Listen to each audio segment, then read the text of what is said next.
Sejak dibuka pukul 8 pagi, pasar murah diserbu ratusan masyarakat. Mereka tampak antusias memilih dan membeli berbagai kebutuhan pokok sehari-hari.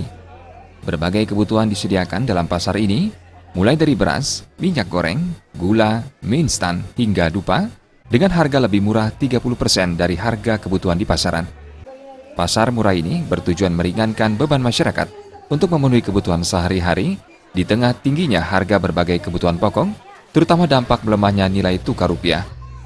Kepala Lembaga Perkreditan Desa Sanur, Wayan Loka mengatakan, selain pasar murah sembako, dalam Gebyar LPD ini juga diadakan pemeriksaan kesehatan gratis, senam, serta jalan sehat bersama, diikuti ratusan masyarakat, tokoh masyarakat, nasabah LPD, seketeruna dan siswa sekolah dasar.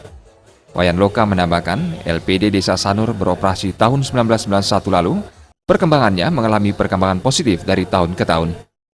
Hingga saat ini, total aset dimiliki LPD 24 miliar lebih, dengan kredit yang disalurkan sekitar 21 miliar.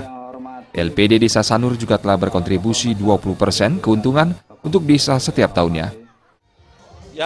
Yang jelas dari perkembangan dari tahun ke tahun sudah tentunya ada peningkatan, baik dari kualitas maupun kuantitas, dari tabung masyarakat, dari deposito maupun dari jumlah pinjam yang beredar, mengalami peningkat dari tahun ke tahun. Asetnya berapa nih kita yang punya? Ya? Asetnya berapa?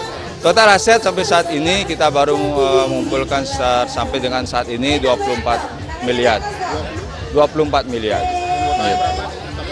Nasabah yang kita baru himpun sampai dengan saat ini, yang nasabah tabungan ada sekitar 6.000 nasabah.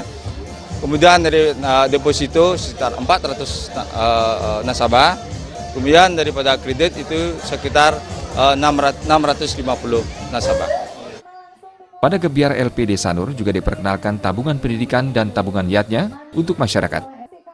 Gebyar LPD Sanur juga memberikan penghargaan bagi mantan Ketua LPD Sanur, serta berbagai hadiah menarik, mulai dari sepeda motor, sepeda, dan puluhan hadiah lainnya bagi peserta Jalan Sehat. Gus Ngurah, Bali TV.